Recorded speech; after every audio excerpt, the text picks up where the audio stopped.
Desolado caserío costero ubicado en la isla de Chiloé, al sur de Chile. Este es el lugar donde se comienza a resolver una trágica historia, un enigma perdido en la noche de los tiempos.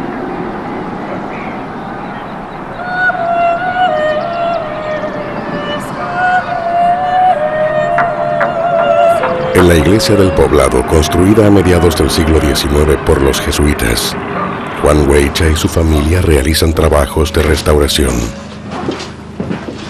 Bueno, aquí estamos. En primera etapa hicimos todo lo que es aquí el pórtico. Levantamos el coro, soportado por unos pilares, unos pollos de cemento, anclajes metálicos. Y arriba está todo en vigo nuevo y con piso nuevo. Después seguimos por acá. Durante las obras, se han encontrado objetos y documentos que permanecieron por años perdidos entre las carcomidas maderas. ¿Qué es eso? Dinero antiguo. Esto lo encontramos nosotros, pero no sabemos de qué vino, de dónde vino. ¿Y a dónde está? Acá mismo. Debajo del altar.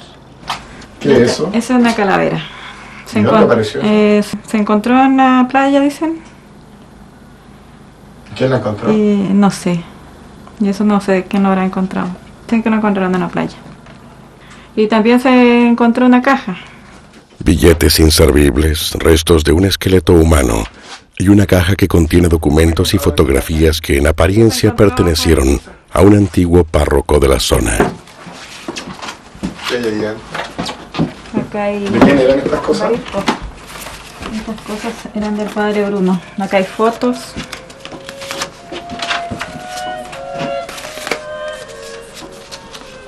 Ahí también hay unos dibujos acá que no sé qué significan. Pero entre los papeles se descubrió algo más. Unos enigmáticos dibujos que guardan un secreto sepultado por las viejas maderas, la humedad y los años. A ojos de sus descubridores, los grotescos bosquejos carecen de explicación. Pero resulta evidente que no son creaciones artísticas, sino que corresponden a un acabado estudio anatómico. Yo pienso que puede ser una leyenda basada en Camagüey. Se ve como hay un ojo como que lo están examinando. Tiene como una pieza. Una jeringa, o sí. algo allí en Las manos te agarra. El objeto de estudio es inaudito.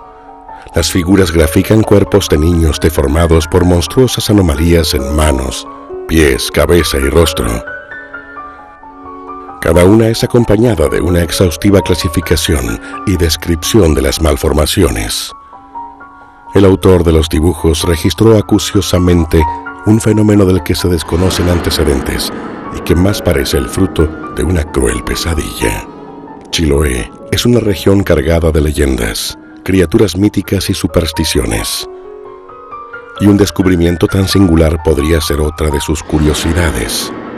Sin embargo, estos dibujos son la pieza que faltaba para resolver un confuso caso policial que permanece cerrado en los polvorientos archivos de la justicia.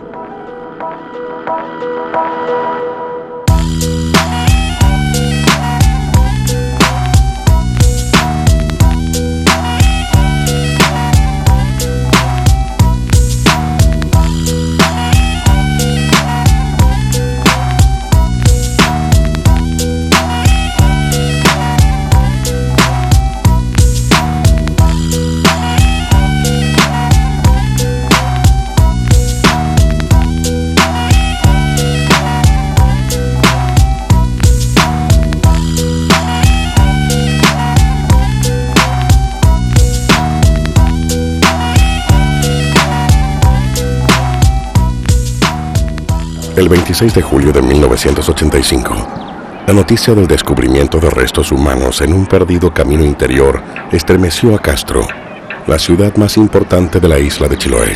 En el sector de Keilen, funcionarios de vialidad, mientras realizaban trabajos de reparación en la zona cercana a Itui, han encontrado osamentas que presumiblemente corresponden a niños recién nacidos. No se ha informado de la desaparición de ningún menor y aún no se tienen antecedentes de este hecho. Al lugar concurrió el juez de Castro, Lisandro Reyes, quien declinó entregar alguna información. En las oficinas de Radio Chiloé, la periodista Sara Curumilla recuerda los hechos con precisión. Y uno de los casos que mayor conmoción ha causado y que a mí me ha tocado reportear es precisamente este. Y es algo que no es fácil de olvidar, puesto que se trata de una serie de cadáveres infantiles que fueron encontrados. Oscar Cufe fue uno de los trabajadores que descubrieron las osamentas. Estábamos con el camión estacionado en esa parte, hacia el sur, pero mirando hacia al norte. Nosotros estamos trabajando adelante del camión. Cuando aproximadamente 50 centímetros de profundidad, chocó nuestra pala en algo duro, que aparentemente incluso parecía hueco por el sonido. Lo descubrimos un poquito, era como color medio gris, y nos sorprendió mucho. Seguimos escarbando con nuestra herramienta y apareció un cráneo que estaba muy bien colocadito, paradito, que pensamos que como que aparentemente el cuerpo parecía que seguía para abajo. Pero lo despegamos de la tierra y era un cráneo. Dimos otra balada y nuevamente va apareciendo otro, lo cual ya nos espantamos un poco y lo seguimos escarbando y justamente salieron dos cráneos pequeños que aparentemente eran de niños. Más o menos fue este el lugar donde encontramos los cráneos. Hoy día la cuneta no está. Hicimos una cruz que tampoco se encuentra. Bueno, eso es lo que más o menos yo recuerdo, y cada vez que paso por acá me da escalofrío porque fue un poquito traumático para nosotros. Razones no faltaban para temer lo peor. Para ese entonces, la brutal dictadura del general Augusto Pinochet entraba en su etapa final. La desinformación y el estricto control de los medios de comunicación no lograban impedir las denuncias públicas sobre violaciones a los derechos humanos. En una atmósfera politizada y represiva, la noticia produjo ansiedad en la desconfiada población, pero ese era solo el principio. A medida que se conocían los detalles, esa ansiedad se convertía en horror. El caso alcanzó tanta notoriedad que incluso vino gente de Santiago, de la televisión. Se habían empezado a ventilar casos de violaciones de los derechos humanos bastante serios. Es decir, el primero fue Lonquén, después fueron hallazgos de restos de detenidos desaparecidos en el desierto de Atacama, y ahora llegó esta noticia de Chiloé y había que activarse, había que estar rápido allí, había que saber de qué se trataba. Francisco Moat era, en esos años, un joven periodista de la Vicaría de la Solidaridad, organización de la Iglesia Católica ligada a la defensa de los derechos humanos. Viajamos a Chiloé con un camarógrafo, con un productor, y tratamos allí en terreno de pesquisar, bueno, de qué iba este hallazgo de osamenta. Ya en este sector nosotros recibimos una alarma, lo hicimos presente y estamos verificando, hemos encontrado osamenta. ¿A qué correspondería esa osamenta? ¿Nos puede informar? ¿A qué corresponde? No lo podríamos informar, pero sí, efectivamente hemos encontrado osamenta. ¿Cuáles son los procedimientos que seguirán después de esto? Bueno, nosotros desde aquí ya informamos al juez y él es el que procede con lo que le corresponde a él.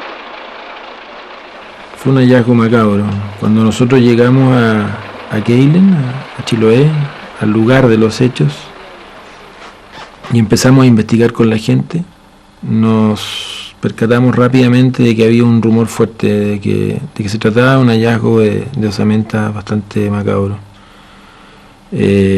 Nosotros por nuestro trabajo estábamos acostumbrados a ver cosas horribles, y hacía muy poco además se había producido el famoso degollamiento de 3 miembros del Partido Comunista en Santiago.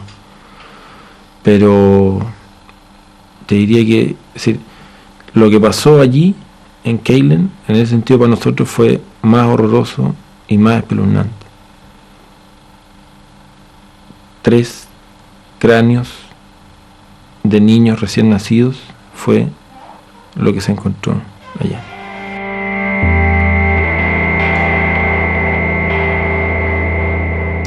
Estas fotografías revelan el atroz descubrimiento. Aunque dañados por la humedad y el barro, los 3 cráneos se encontraban completos y representaban el mudo testimonio de un crimen horrendo.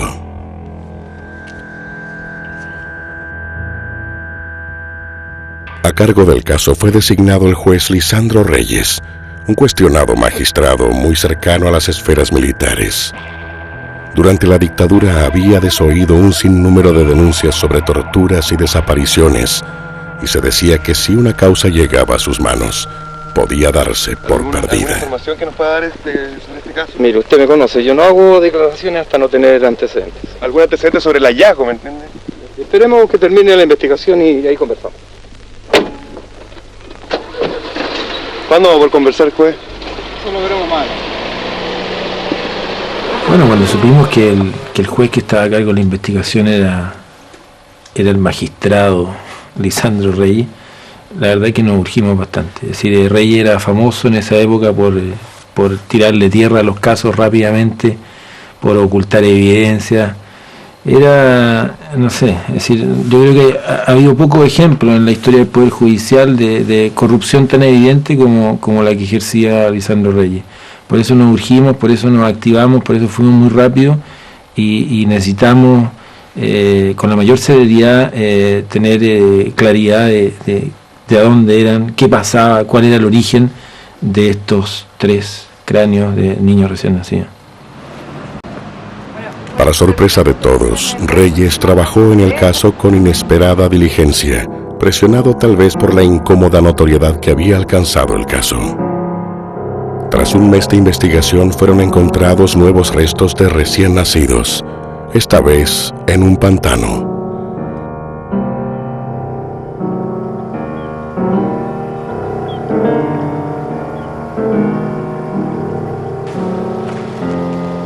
Aquí fue, donde están los junquillos. Días después aparecen en un sector de Agoní, alto, en un mallín del campo de los Andrade, ahí aparecen 2 cráneos más. Bueno, todo esto fue mucho más se dio con mucho más temor igual, porque no sabíamos lo que estaba pasando en nuestras comunidades en ese tiempo. Habían aparecido ya 5 cabecitas de niños. Resultaba extraño, más aún cuando ninguna mujer había hecho alguna denuncia acerca de la desaparición de su hijo. Fue eso precisamente lo que llevó a mucha gente a pensar que se trataba de una serie de abortos. Esta hipótesis de los abortos cobró fuerza entre las autoridades, quienes intentaban acallar los crecientes rumores que sugerían que manos militares estaban involucradas en los crímenes. Pero la teoría de los abortos fue inmediatamente desechada. Así lo declara la doctora Ana María González, quien estuvo a cargo del informe forense. Abortos en ningún caso. Los cráneos que analizamos eran de niños de sujetación completa. Estamos hablando de 9 meses de embarazo. Un aborto tiene que tener 5 o 6 meses de embarazo. Lo que obviamente nos llamó la atención y nos dejó con los pelos de punta fue que eran solo cráneos de niños recién nacidos. No había ninguna otra osamenta en el hallazgo y en lo que después verificó la doctora González. Difícil que un abortista se haya dado la macabra tarea de decapitar al feto producto de este aborto. Ante esta evidencia, los rumores de una participación militar aumentaron. Sin embargo, sería la propia doctora González quien excluiría de responsabilidad a los agentes del gobierno. Finalmente, el informe médico-legal determinó que se trataba de osamentas que fueron enterradas en los años 50 o 60. Eran una data de 25 a 30 años, más o menos. Tenían el deterioro y la descomposición por la humedad y de erosión del terreno. Y eso indudablemente corresponde a un periodo muy anterior a lo que se pensó en un principio. Sí, descartamos completamente la intervención militar en estos casos. La fiable versión de la doctora González colmaba el ambiente de incertidumbre. Si no habían sido los militares los responsables del feroz crimen, ¿quiénes entonces serían capaces de tan salvajes actos y cuáles habrían sido sus razones? ¿Qué secreto ocultaban las osamentas? Cuando el juez Reyes verifica que estas osamentas encontradas, estos cráneos, eran de larga data, de más de 30 años, resuelve cerrar el caso. Lisa y llanamente sobresee el caso, ya que no tenía ningún interés jurídico en determinarse culpabilidad alguna, y con eso se lava las manos, no maneja ninguna hipótesis, en el fondo se desinteresa, lo que obviamente a nosotros nos dejó súper inquietos porque a nosotros nos interesaba esclarecer esta historia, queríamos saber más, no nos quedamos tranquilos, por supuesto. El informe del juez no resultaba convincente. Como una explicación para el caso, aventuraba que los cráneos podrían corresponder a niños muertos durante una epidemia de cólera ocurrida en los años 40. Según Reyes, los cuerpos habrían sido enterrados en fosas alejadas por razones sanitarias. Esta ambigua teoría fue rechazada por la doctora González. En ese sentido yo soy tajante. Yo creo que no existe una medida sanitaria o una razón lógica que permita decapitar seres humanos. Y tenemos por otro lado el misterio, que no encontramos la otra parte del cuerpo, solamente las cabecitas. A pesar de las protestas médicas, la justicia no quiso saber nada más del asunto. Pero esta actitud no hizo más que incrementar la incertidumbre y la desconfianza local. Incrédula de lo que se le decía, la población buscó explicación en viejos mitos y creencias arraigadas en la isla. Pronto, en los dos sitios de los hallazgos, se encendieron velas y se colocaron cruces. Un creciente temor supersticioso se apoderó del lugar. El profesor Renato Cárdenas, estudioso de la mitología y las costumbres de Chiloé, sostiene que la investigación nunca corrió por el cauce correcto. Bueno, yo creo que esta investigación se llevó fundamentalmente en el plano policial. Aquí se han desechado otras posibilidades. Y Chiloé es un mundo muy complejo. Una realidad que tiene muchas ventanas, muchas puertas. Y esas puertas no se han tocado. Lo que pasa es que en Chiloé no cuesta nada atribuirle todo a los seres mitológicos que existen aquí. Incluso algunos medios informativos especularon respecto a este posible origen sobrenatural de estos niños de Keilen. La pincoya, el trauco, el caleuche, no son elementos que estén fuera de la realidad del chilote, están integrados a ella, forman parte de esa realidad y de su cotidianidad.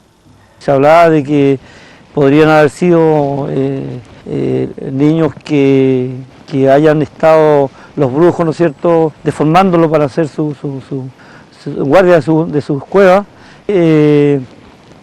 Una de los comentarios era eso, quizás no soportaron las torturas que le hacen para deformar y se murieron y lo enterraron en estas partes.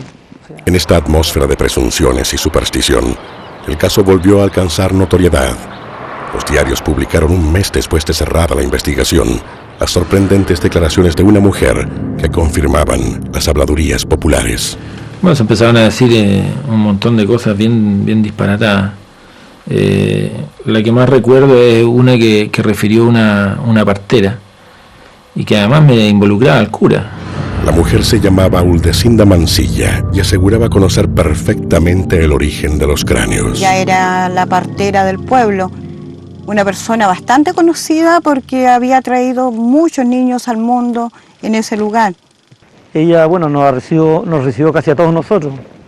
La verdad es cosa que era muy diestra en su quehacer como partera ella. Ella, bueno, de alguna medida también en los comentarios veíamos que ella tenía algunos antecedentes, estos hallazgos algún tiempo se dieron. Uldecinda Mancilla contó a los diarios que los cráneos correspondían no a niños, sino que a engendros del demonio que habían sido muertos con justicia. La anciana sostenía que las muertes eran responsabilidad de un fallecido párroco de la zona llamado Bruno Kulczewski. Durante los años 50 y 60, el sacerdote habría asesinado a estos niños como única forma de proteger a los parroquianos. Enterrar las cabezas y quemar los cuerpos eran piadosos rituales para expulsar a Satanás de Keilen. Ese tiempo, doña Uldecinda comenzó a hablar incluso de niños con ciertas características diabólicas, pero nadie le creía. Llegó a hablar con el juez, pero ese testimonio quedó ahí. La partera aseguraba que había puesto a disposición del juez Lisandro Reyes contundentes antecedentes y pruebas.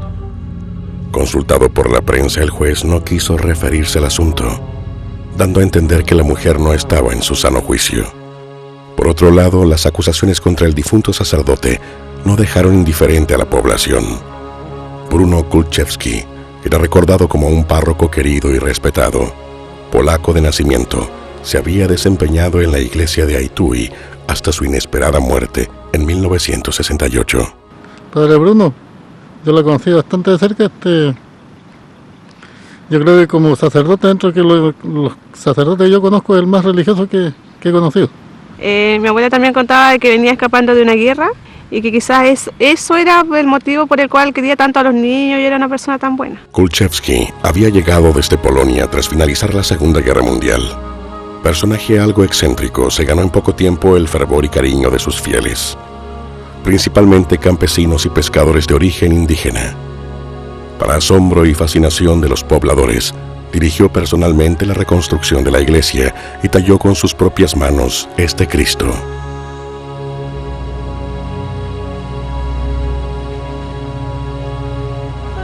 Kulczewski se interesó profundamente por la mitología chilota y estableció paralelos con tradiciones católicas medievales. Realizaba largas exploraciones en solitario por las vírgenes tierras de la región, las que tenían por objetivo pillar al diablo en sus diabluras, según contaba él mismo entre bromas. Su imagen fue inmortalizada por un anónimo artista de Keilen, quien lo retrató contemplando el mar. Desde el principio mostró un marcado apego a ritos eclesiásticos obsoletos, y en la escuela hablaba a los niños sobre el demonio como un enemigo que puede y debe ser derrotado. Un sacerdote anticuado tal vez, pero muy improbablemente un asesino en serie. En 1985, 17 años después de su muerte, el prestigio de Kulczewski seguía siendo incuestionable, por lo que la comunidad reaccionó indignada frente a los dichos de Uldecinda Mansilla. Los periódicos no tardaron en retractarse, reconociendo que habían entregado apresuradamente una información poco confiable. El nombre del padre Kulczewski fue purgado y la partera evitó dar más declaraciones. ¿Tú seguiste interesado en la investigación?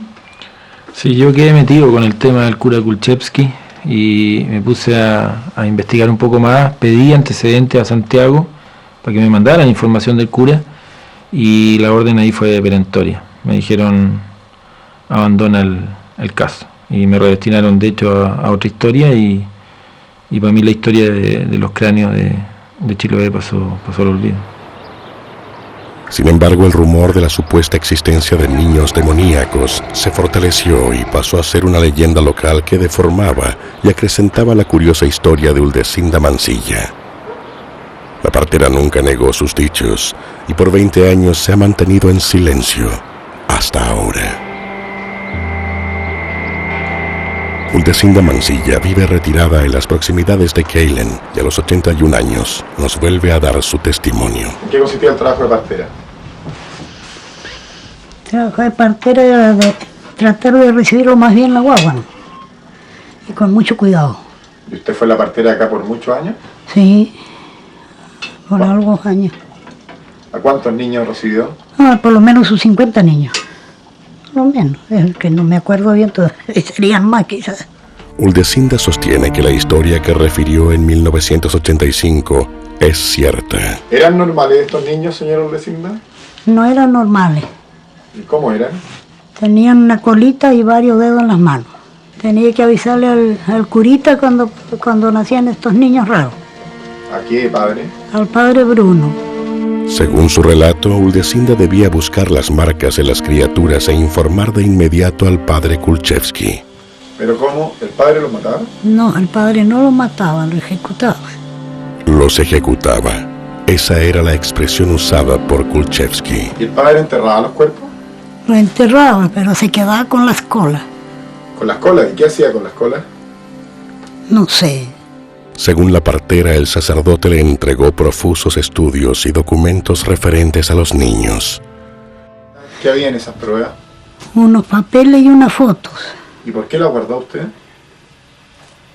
Porque el padre me pidió que las guardara. Señora Urdesinda, ¿qué hizo con las pruebas? Se las entregué todas al juez cuando fui a dar mi testimonio. ¿Se las entregó todo? Todas. Entregando los papeles a la justicia, Urdesinda seguía instrucciones precisas que el párroco le había dado poco antes de morir. Kulczewski no quería que se culpara a algún inocente si los cráneos eran descubiertos. Pero el juez Lisandro Reyes no hizo caso alguno a los papeles entregados por Urdesinda. Es probable que no creyera en su legitimidad y con su silencio evitó dañar la imagen del sacerdote, de quien había sido amigo en su juventud. Pero las razones que tuvo el juez para guardar silencio son imposibles de conocer con certeza, puesto que encontró trágica muerte en un accidente automovilístico en agosto de 1987.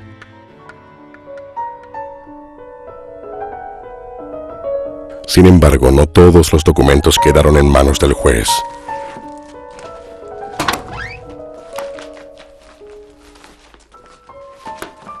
Urdesinda Mansilla decidió conservar este dibujo, realizado por el padre Bruno Kulczewski, al igual que los encontrados en la iglesia de Aitui. En ellos, el sacerdote le detallaba a la partera las características físicas que determinaban que un niño fuera sacrificado. Los dibujos adquieren ahora un aspecto grotesco e insospechado. Ya no parecen solo la obra de una imaginación inspirada por coloridas tradiciones locales.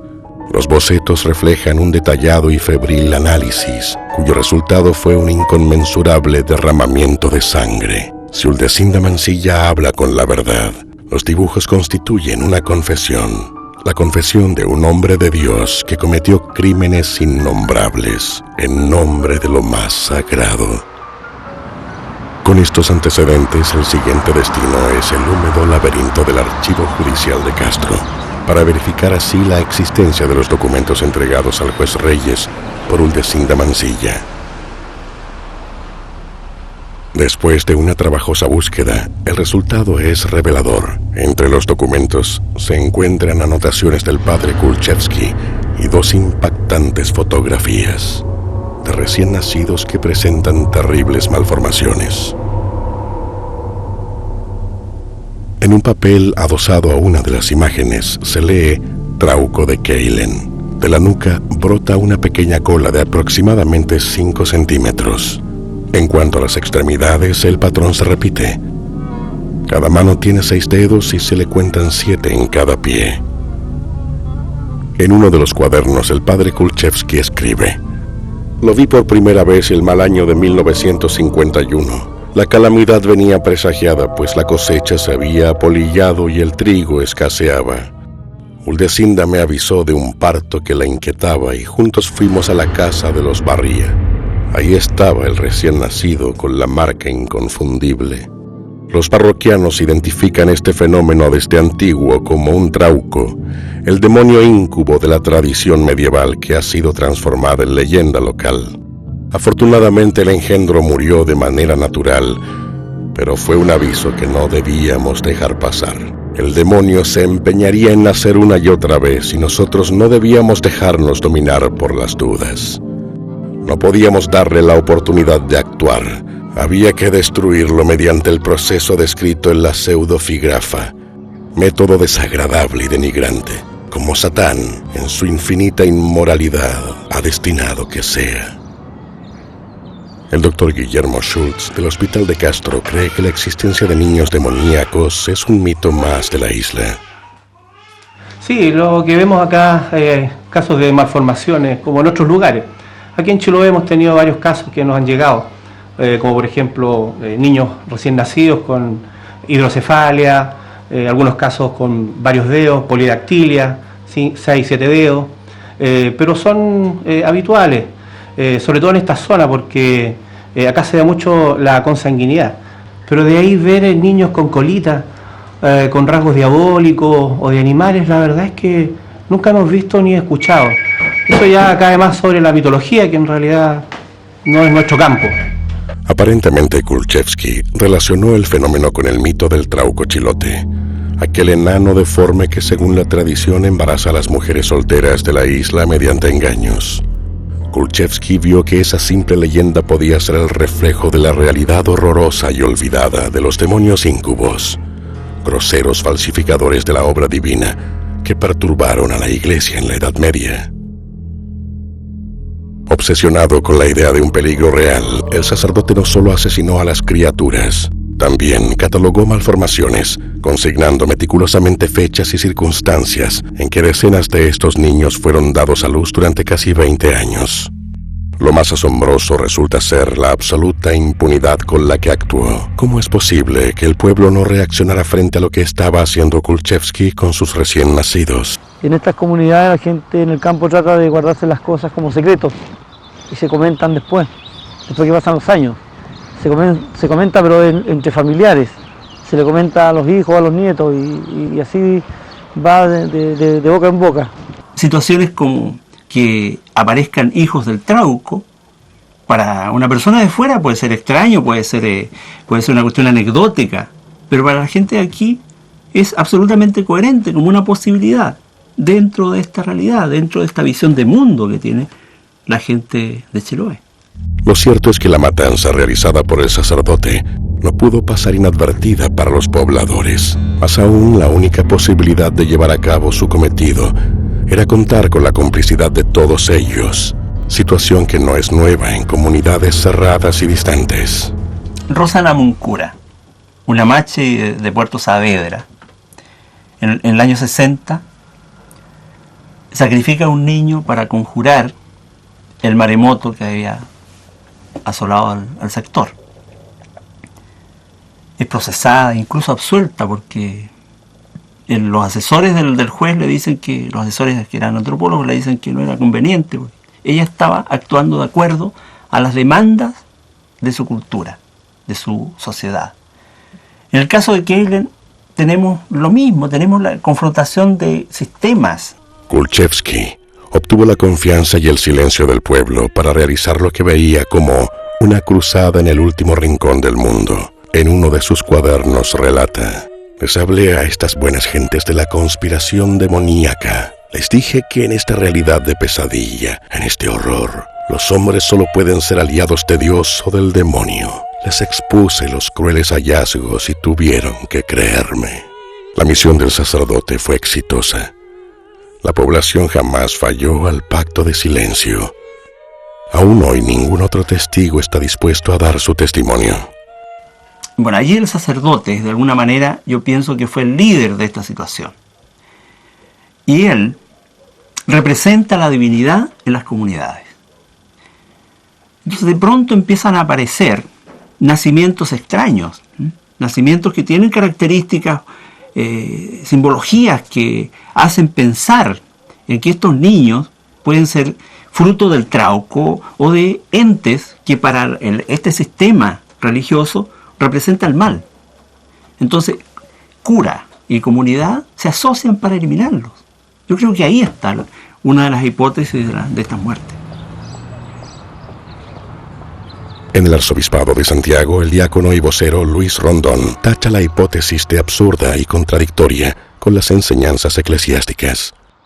En realidad no nos vamos a referir a las supersticiones porque no es nuestra materia, pero quisiera decir que la posición de la Iglesia en lo que se refiere a las malformaciones, especialmente en los niños, es muy clara. Todos los hombres nacen iguales ante Dios y esta igualdad permanece. No podemos hacer diferencia por circunstancias como esta. Creemos que es muy grave imputar al padre Kulczewski alguna vinculación con estos hechos que son absolutamente terribles y condenables por la Iglesia. La muerte del sacerdote está envuelta en un halo de misterio. A finales de los 60, tras casi 20 años de intensa lucha contra su demonio, los engendros simplemente dejaron de nacer. El pueblo volvió a la calma y la totalidad de los nacimientos fue desde entonces normal. Pero esto no alivió al sacerdote. El resultado de su sangriento cometido parece haber provocado su desmoronamiento moral. Las imágenes de los niños muertos lo atormentaban. El 7 de abril de 1968 se colgó de una de las vigas de la iglesia de Aitui. Según la crónica de un periódico que constata su muerte, dejó una confusa y escueta nota con la solitaria frase "fue en vano" y las iniciales de su nombre, B.K. El hombre estaba muy enfermo. Se fue al último rincón del mundo a divulgar la fe y lamentablemente, como le sucede a muchas personas, su salud lo traicionó. El hecho de que se haya suicidado demuestra lo alejado que estuvo de la religión en los últimos años de su vida. Todos sabemos que la vida es un regalo de Dios, solo Dios puede quitarla. Para otros, sin embargo, la labor de Bruno Kulczewski fue heroica y finalmente le cobró la vida. Gracias a él, el demonio fue sangrientamente derrotado en un perdido lugar del mundo. El padre Bruno salvó al pueblo.